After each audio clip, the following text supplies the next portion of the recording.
think it's Bullseye Mats is brilliant, to be honest. Obviously, it gives the kids a bit of insight into the darts, but it's really based around the numeracy, the mathematics side of it. It gets them into the sport, but it really does focus the mind on the maths side of it as well, which is fantastic, as you can see here. Playing back in Liverpool is a special occasion. There's going to be a lot of noisy fans there going Bunting mental, and yeah, I think it's really important that I use that crowd tomorrow to my advantage, and hopefully I can take full advantage of it. I'm playing really good darts at the minute, and I think, yeah, just I need to keep the emotions in check, because I'm sure I'll be quite emotional, whether that be on the walk-on or whether that be winning the night. But it's something that I've dreamt about ever since I played Premier League 10 years ago. I played Phil Saylor, and unfortunately the occasion got the better of me that year. But I'm a lot more experienced now. I've got great form, and I'm really looking forward to it. There's always going to be games where you'll play brilliant and not get a result. I think out of the games that I've played, I think 5 or 6 of them have been 100+ averages in losses. So yeah, it's really important to obviously not dwell on it too much and just focus on the next game. Just to win in Liverpool, regardless what tournament it is a very special thing, and I've got a lot of family and friends turning up tomorrow, and I don't want to disappoint them. Ah, wasn't that lovely? Right, well, we have 2 quarter-finals to come, and next, Liverpool welcomes their hometown hero, Stephen Bunting. Well, the Bullet, the former Masters champion, has a little message for this crowd ahead of his quarter-final with Rob Cross. For everyone tuning in at home, and for those who have come to Liverpool, I can't wait to get out on stage and hope everyone goes Bunting mental!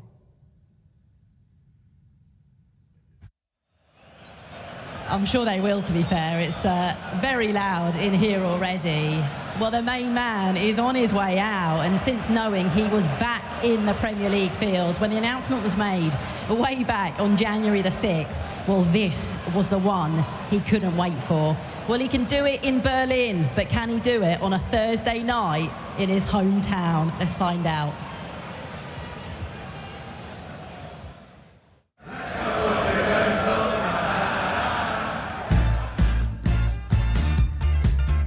Bunting is hunting for another title. A real star of the show, Stephen Bunting.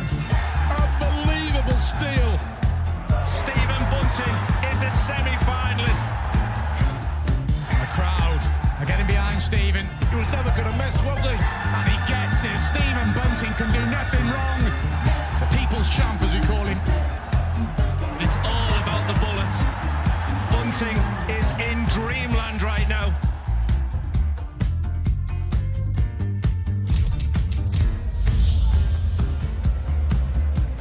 Welcome back to the action. This is the BetMGM Premier League. Coming to you live on Sky Sports from the fantastic city of Liverpool. And now, ladies and gentlemen, it's time to meet the players. It's time to welcome home the winner of the International Darts Open, the Bahrain Darts Masters. Ladies and gentlemen, a 2-time World Championship semi-finalist, the winner of the Masters, and a winner of the Lakeside. It's the Bullet, Stephen Bunting.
six-time European champion, the winner of 5 World Series titles. Ladies and gentlemen, is the winner of the match play. Ladies and gentlemen, the former champion of the world, Bunting, Rob.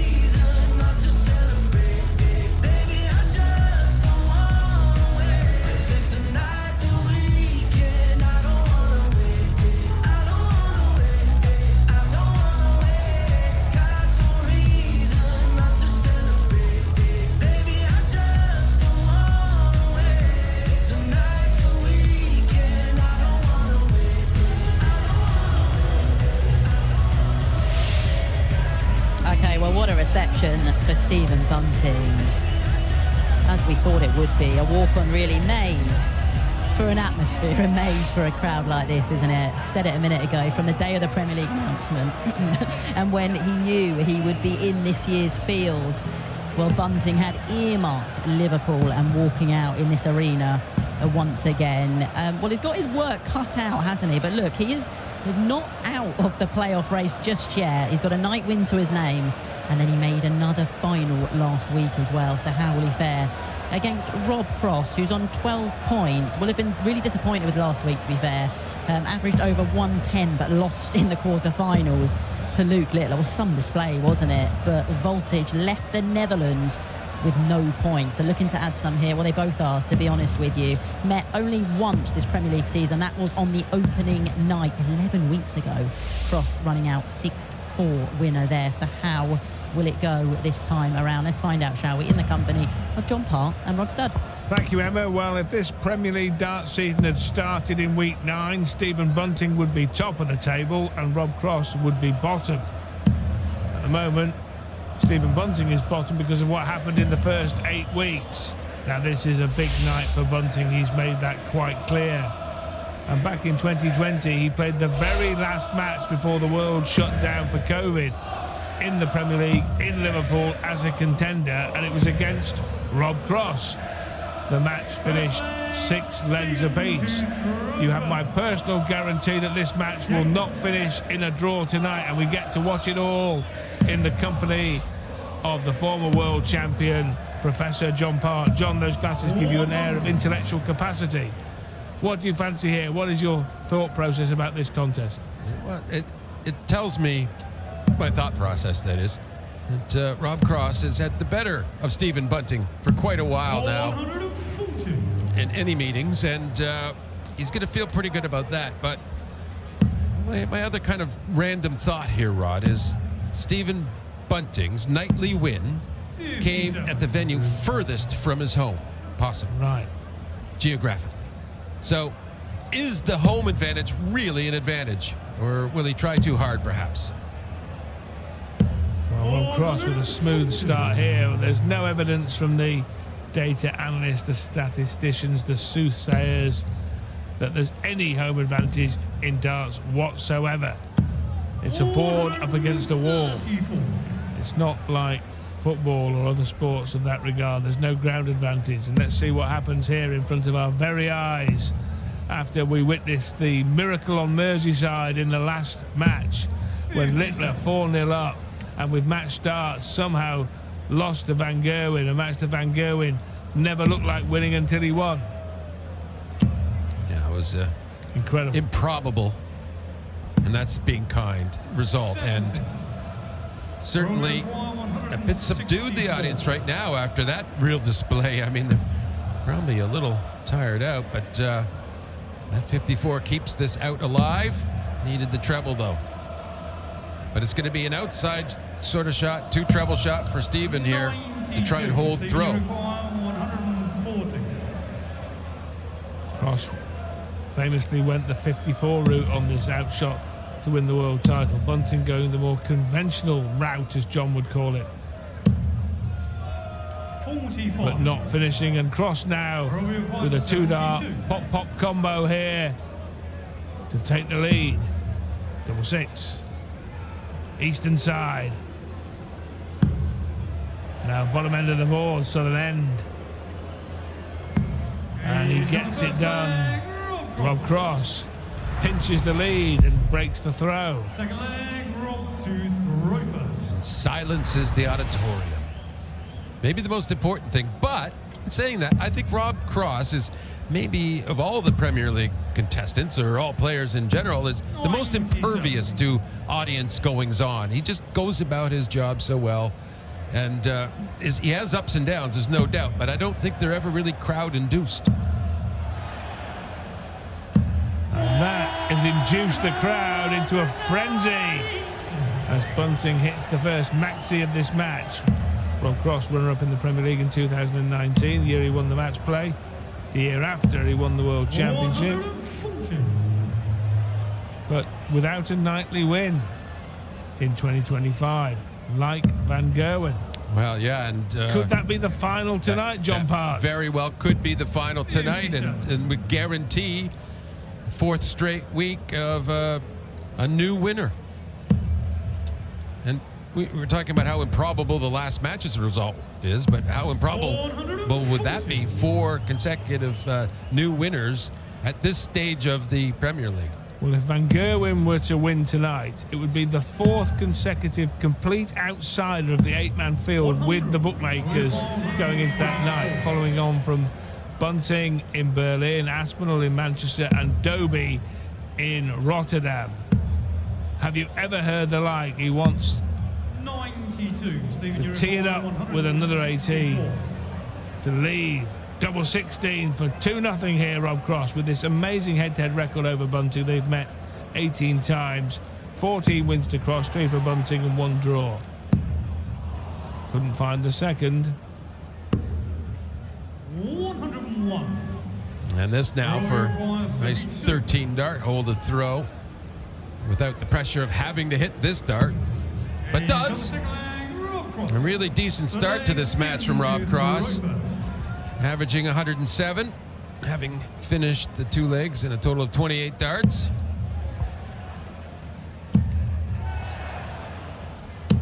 He lost his last 3 quarterfinals vaulted, so needs to find an opening win tonight. Well, and sorry, Rod, and I think the pain of losing last week, and quite improbably as well there, but the pain of that is maybe driving him to have a more conclusive win tonight. Don't let it get near the edge and you won't fall off. Brilliant match against Littler that John alludes to there. Missed a match start for a big 3-figure out shot before Littler took one out to win the game. Sensational Premier League tie that. Cross on the wrong end of it, so little consolation for the full world champion. You know, and the only thing you can do about that is the next time you play, stop it from happening and don't leave those sorts of opportunities. Make sure you're in charge. You know, the best tournaments you win are the ones where no one ever had a match start against you. 60. Any dart player will tell you those are the most satisfying. Well, Rob Cross won the World Championship with 2 players having match starts against him, Michael Van Gerwen in the semi-final and Michael Smith earlier on in the comp. Well, I'm sure he was still thoroughly satisfied, especially at that point of his very young career, to do what he did. And but 100. Were he to do it again, I'm sure he'd like to avoid having to watch match start attempts. It really does get to you. You're in a powerless position, aren't you, at the back of the hockey, just hoping against hope not to hear game shot. 59. Stephen Uruguay 141. It's on here for Stephen Bunting. Not now, and Rob Cross with a real long-range finish, second highest in the book. Yeah, you'd still have to say Stephen's feeling pretty good about the position here on his throw. Although this could be epic and crushing. 95. Stephen Uruguay 32. Stephen Bunting looking at double 16 to put a leg on the board, holding throw. Double 8. Well, Stephen Bunting, over the first 11 weeks of the Premier League, his opponents have averaged against him 100.57, so he's run into a whirlwind most weeks. 93. And tonight, Rob Cross had an average in three figures for the first 2.5 legs. It's now 99.39, so Bunting seems to be inducing opponents to play well against him for whatever reason. 60. Well, and you know, looking at match and tournament average, it's in front of me here for Stephen. He's 10 points below his norm, so he's underperforming as well in this particular instance. 46. And maybe is that back to what I was saying about where did his nightly win come? A long way from home, maybe pressure off, not thinking about other stuff. As a dart player, you don't want to think about anything. If you do think about something, you want it to be the match at hand. So what you're saying is, if there's a Premier League night in Sydney, Australia, Bunting's a certainty. He's a favorite, yeah. Yeah, I'm with you. 93. Nice pick off by Voltage. But we all enjoy the concept of the home crowd, but sometimes it brings extra pressures and distraction and just things that don't help you win necessarily. Yes, it's nice to get the shout when you are successful in an attempt and that, but it doesn't necessarily get you to make those shots. 102. Well, this visit here for Cross has left him first on a finish in this leg, but the throw of Voltage here vulnerable, I feel, because if Bunting can bang in a 2-treble visit, he'd arguably be favourite. 60. He hasn't, so he's not. We've gone 167.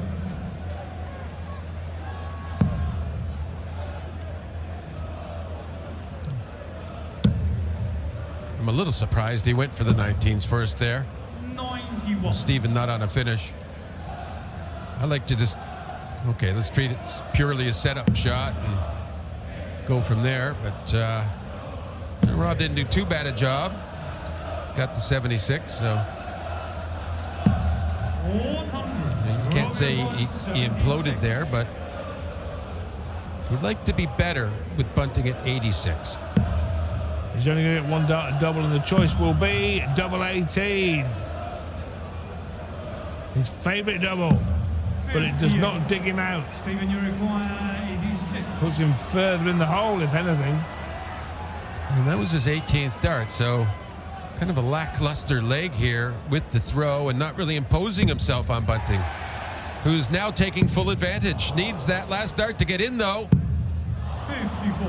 And a major let-off there, Rod, and an excellent opportunity for Bunting, just gone wanting. And an opportunity spurned. Cross splits the 18, not entertaining double 9, but he entertains double 4 with a nice candlelit dinner, and that puts him into a 3-1 advantage. The breaker throw is maintained and preserved. 134. I mentioned the 6-all draw between these two dartists in Liverpool on the last night before COVID in 2020. 140. Stephen Bunting played in Liverpool as a bona fide Premier League player in 2015 when he was taken to the cleaners by Phil Taylor, 7 legs to 1. Bunting averaged 84 as the power ran riot. So he made a point when the fixtures came out, knowing that he wanted to right that wrong when he returned to this arena on the banks of the Mersey. 93.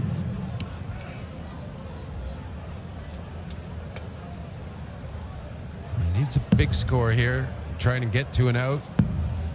He's not getting it, and he's losing ground with every visit in this leg to his opponent, Rob, who's pretty much in a good position to take full advantage of the over the throw. And it would be for the double break, John, which has much significance. Oh, I didn't like his math much there, but still, he's ahead. But 6 darts from Bunting can remedy that. I was going to say, you won't see many matches won in the Premier League from a double break down, but we just saw one 10 minutes ago when Van Gerwen came back off the canvas from 4-0 behind. My word. Yeah, particularly against the world champ and the league leader. Stephen, you're going on 108. Now, this is a big visit in every possible sense. It has to find the treble to lead the double. Can't do so. So Rob Cross now. Time was when he'd avoid tops at all costs. Here he has 3 darts at it for a 4-1 lead over the hometown hero. Yeah, I like this from Rob. He gets away with a 20-dart hold to throw, and he comes back with an attack in 13 breaking the throw. So it's almost a double punishment of Bunting's inability to take advantage when he has it.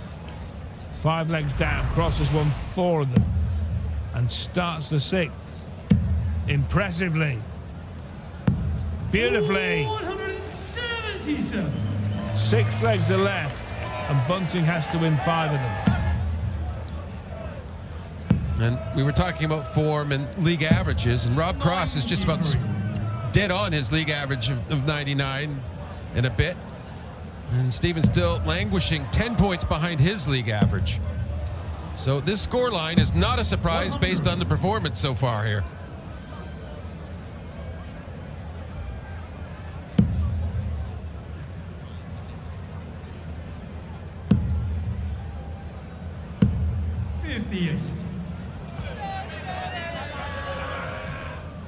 And unfortunately for both Stephen Bunting and the audience, Stephen can't get energy from the crowd unless he gives them something to give him back the energy.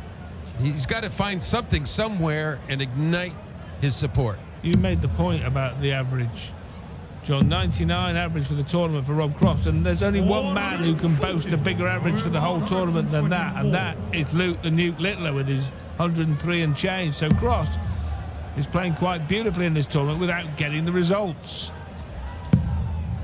Yeah, didn't need to go 14 balls, sorry, John. Yeah, he's often not really found the results for what he's put in. And you say, well, there's got to be a fault somewhere there. Sometimes it's not. Sometimes, again, like last week, it feels like just a bit of bad luck. But when you're unlucky quite often, sometimes there's a reason for that as well, and he's got to put that right. Putting it right here, John, and no mistake. 5-1 Cross. It's 4 up with 5 to play. Stephen Bunting is having one of those nights in front of his adoring public. A night when he so badly wanted to play well, and he hasn't.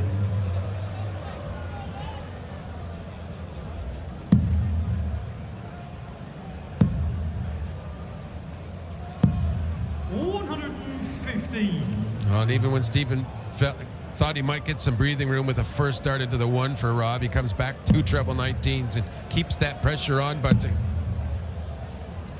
Well, in terms of the match average here, Stephen Bunting at 91 and change, and there's been only one average in the Premier League so far in terms of match averages, which has been worse for Bunting so far. 87 and a couple of ticks against Dobie in Cardiff.